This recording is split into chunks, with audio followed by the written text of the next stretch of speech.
ষ্টুডিঅ'ত মই জাহ্নবী জলসম্পদ বিভাগৰ অস্থায়ী কৰ্মচাৰীক শীঘ্ৰে নিযুক্তি দিয়াৰ নিৰ্দেশনা জাৰি কৰিছে গুৱাহাটী উচ্চ ন্যায়ালয়ে দীৰ্ঘদিন ধৰি অস্থায়ীভাৱে কাম কৰি আছিল এই কৰ্মচাৰীসকল আৰু সেই সকল অস্থায়ী কৰ্মচাৰীক এতিয়া শীঘ্ৰে নিযুক্তি দিয়াৰ বাবে নিৰ্দেশনা জাৰি কৰা হৈছে সবিশেষ জলসম্পদ বিভাগৰ অস্থায়ী কৰ্মচাৰীক শীঘ্ৰে নিযুক্তি দিয়াৰ নিৰ্দেশ জাৰি কৰা হৈছে দীৰ্ঘদিন ধৰি বহু কৰ্মচাৰীয়ে অস্থায়ীভাৱে কাম কৰি আহিছে জলসম্পদ বিভাগত শীঘ্ৰে বিভাগক নিযুক্তি দিয়াৰ নিৰ্দেশনা প্ৰদান কৰিছে গুৱাহাটী উচ্চ ন্যায়ালয়ে মাষ্টাৰ ৰোলত কাম কৰি থকা কৰ্মচাৰীসকলে 2017 চনতেই দাখিল কৰিছিল লেখ আবেদন এই আবেদনৰ ভিত্তিতে ন্যায়াধীশ লানু চুমকুম জমিৰৰ বিচাৰপীঠে দিলে এই গুৰুত্বপূৰ্ণ ৰায় আৰু এতিয়া জলসম্পদ বিভাগত অস্থায়ীভাৱে কাম কৰি থকা যিসকল কৰ্মচাৰী আছে সেই সকল কৰ্মচাৰীক নিযুক্তি দিয়াৰ বাবে নিৰ্দেশনা জাৰি কৰা হৈছে জলসম্পদ বিভাগৰ অস্থায়ী কৰ্মচাৰীসকলৰ বাবে নিশ্চয়কৈ এটা ভাল খবৰ যিসকল কৰ্মচাৰীয়ে যিহেতু বহু কৰ্মচাৰীয়ে দীৰ্ঘদিনৰ পৰাই অস্থায়ীভাৱে কাম কৰি আহিছিল তেনেস্থলত তেওঁলোকক এতিয়া শীঘ্ৰে নিযুক্তি দিয়াৰ বাবে নিৰ্দেশনা জাৰি কৰা হৈছে গতিকে নিশ্চয়কৈ জলসম্পদ বিভাগত কাম কৰি থকা সেই সকল কৰ্মচাৰীৰ বাবে ভাল খবৰ যিসকলে মাষ্টাৰ ৰোলত কাম কৰি আছে অস্থায়ীভাৱে দীৰ্ঘদিন ধৰি কাম কৰি আছে তেওঁলোকৰ বাবে নিশ্চয়কৈ ভাল খবৰ যিহেতু গুৱাহাটী উচ্চ ন্যায়ালয়ে এই নিৰ্দেশনা জাৰি কৰিছে আৰু সেই সকল কৰ্মচাৰীক শীঘ্ৰে নিযুক্তি দিয়াৰ বাবে নিৰ্দেশনা জাৰি কৰা হৈছে এই সকল কৰ্মচাৰীয়ে 2017 চনতেই লেখ আবেদন দাখিল কৰিছিল গুৱাহাটী উচ্চ ন্যায়ালয়ত আৰু সেই লেখ আবেদনৰ ভিত্তিত এতিয়া গুৱাহাটী উচ্চ ন্যায়ালয়ে এই গুৰুত্বপূৰ্ণ ৰায় প্ৰদান কৰিছে আৰু শীঘ্ৰেই জলসম্পদ বিভাগলৈ এই নিৰ্দেশনা জাৰি কৰা হৈছে যিসকল কৰ্মচাৰী আছে যে মাষ্টাৰ ৰোলত কাম কৰি আছে বা যিসকল কৰ্মচাৰীয়ে দীৰ্ঘদিন ধৰি অস্থায়ীভাৱে কাম কৰি আছে সেই সকল কৰ্মচাৰীক শীঘ্ৰে এতিয়া নিযুক্তি দিয়াৰ বাবে এই গুৰুত্বপূৰ্ণ নিৰ্দেশনা জাৰি কৰিছে গুৱাহাটী উচ্চ ন্যায়ালয়ে ন্যায়াধীশ লানু চুমকুম জমিৰৰ বিচাৰপীঠে এই গুৰুত্বপূৰ্ণ ৰায় প্ৰদান কৰিছে কিয়নো সেই সকল কৰ্মচাৰীয়ে 2017 চনতে লেখ আবেদন দাখিল কৰিছিল আৰু তেওঁলোকে যি লেখ আবেদন দাখিল কৰিছিল সেই লেখ আবেদনৰ ভিত্তিতে এতিয়া লানু চুমকুম জমিৰৰ বিচাৰপীঠে এই গুৰুত্বপূৰ্ণ ৰায় প্ৰদান কৰিছে আৰু এই ৰায় অনুসৰি শীঘ্ৰেই জলসম্পদ বিভাগৰ যিসকল কৰ্মচাৰী আছে যে অস্থায়ীভাৱে দীৰ্ঘদিনৰ পৰা কাম কৰি আহিছে তেওঁলোকৰ বাবে নিশ্চয়কৈ ভাল খবৰ তেওঁলোকৰ বাবে এটা সকাহৰ খবৰ যিহেতু তেওঁলোকৰ চাকৰিত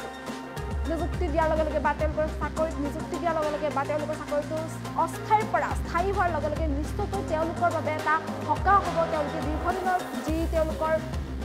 দীৰ্ঘদিনৰ পৰা তেওঁলোকে যি সমস্যাত ভুগি আছিল সেই সকলোবোৰ সমস্যাৰ পৰা তেওঁলোক নিশ্চয় হাত সাৰিব পাৰিব বা তেওঁলোকৰ মনত এতিয়া এক সকাহ আহিব যিহেতুকে সেই সকল কৰ্মচাৰীয়ে অস্থায়ীভাৱে কাম কৰি আছিল গতিকে তেওঁলোকে অস্থায়ীভাৱে যিহেতু কাম কৰি আছিল গতিকে তেওঁলোকে কাম কৰি থাকিব পাৰিব নে নোৱাৰিব তাক লৈ যিহেতু তেওঁলোকৰ মনত প্ৰশ্ন আছিল বা সন্দেহ আছিল গতিকে এতিয়া সেই সকলোবোৰ আঁতৰ হ'ব বা তেওঁলোকে এতিয়া অন্ততঃ অলপ হ'লেও সকাহ পাব কিয়নো দীৰ্ঘদিনৰ পৰা যিহেতু সেই সকল কৰ্মচাৰীয়ে অস্থায়ীভাৱে কাম কৰি আছে আৰু 2017 চনতে গুৱাহাটী উচ্চ ন্যায়ালয়ত তেওঁলোকে লেখ আবেদন দাখিল কৰিছিল আৰু বৰ্তমান সেই আবেদনৰ ভিত্তিত ন্যায়াধীশ লানু চুমকুম জমিৰৰ বিচাৰপীঠে এই গুৰুত্বপূৰ্ণ ৰায় প্ৰদান কৰিছে সেইসকল কৰ্মচাৰীসকলৰ আবেদনৰ ভিত্তিত তেওঁলোকে দিয়া আবেদনৰ ভিত্তিত এই গুৰুত্বপূৰ্ণ ৰায় প্ৰদান কৰা হৈছে যি ৰায় অনুসৰি জলসম্পদ বিভাগক নিৰ্দেশনা জাৰি কৰিছে গুৱাহাটী উচ্চ ন্যায়ালয়ে শীঘ্ৰে এইসকল অস্থায়ী কৰ্মচাৰীক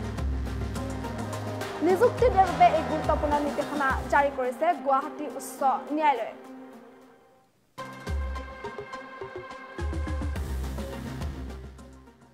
জলসম্পদ বিভাগত অসমৰ বৃহত্তৰ শিক্ষিত নিবনুৱা যুৱক যুৱতীয়ে বিনা বেতনে বিভিন্ন সংমণ্ডলত কাম কৰি আছিল এই কাম কৰি থকা যুৱক যুৱতীসকলে গুৱাহাটী উচ্চ ন্যায়ালয়ত 2017 চনত এক লেখ আবেদন দাখিল কৰি আইনী যুঁজ অব্যাহত ৰাখিছিল উক্ত লেখ আবেদনখনৰ নম্বৰ WPC 3900/2017 আৰু 5981/2023 আৰু তাৰ লগতে বহুত আৰু চিৰিজ কেছ আছে সেইবিলাক একেলগে LS জমিৰৰ কোৰ্টত গুৱাহাটী উচ্চ ন্যায়ালয়ৰ এজন জ্যেষ্ঠ জাষ্টিছ তেখেতৰ কোৰ্টত এইটো 5/3/2024 তাৰিখে শুনানি হয় আৰু তাতে জাজমেন্ট দিয়ে উক্ত জাজমেন্টত তেখেতে উল্লেখ কৰিছে যে নিযুক্তি আৰু পুনৰ সংস্থাপনৰ বিশেষ নিৰ্দেশ দিয়াৰ লগতে চৰকাৰক অতি সোনকালে নিযুক্তি ব্যৱস্থা কৰিবৰ বাবে নিবেদন জাৰি কৰে। জলসম্পদ বিভাগত অসমৰ বৃহত্তৰ শিক্ষিত নিবনুৱা যুৱক যুৱতীয়ে বিনা বেতনে বিভিন্ন সংমণ্ডলত কাম কৰি আছিল। এই কাম কৰি থকা যুৱক যুৱতীসকলে গুৱাহাটী উচ্চ ন্যায়ালয়ত 2017 চনত এক লেখ আবেদন দাখিল কৰি আইনী যুঁজ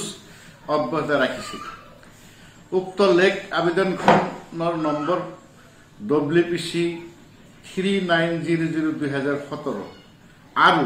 5981/2023 আৰু তাৰ লগতে বহুত আৰু চিৰিজ কেছ আছে। সেইবিলাক একেলগে LS জমিদাৰ কোৰ্টত গুৱাহাটী উচ্চ ন্যায়ালয়ৰ এজন জ্যেষ্ঠ জাষ্টিছ তেখেতৰ কোৰ্টত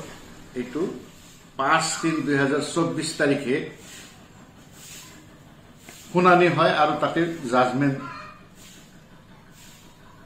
দিয়ে। উক্ত জাজমেণ্টত তেখেতে উল্লেখ কৰিছে যে নিযুক্তি আৰু পুনৰ সংস্থাপনৰ বিশেষ নিৰ্দেশ দিয়াৰ লগতে চৰকাৰক অতি সোনকালে নিযুক্তি ব্যৱস্থা কৰিবৰ বাবে নিবেদন জাৰি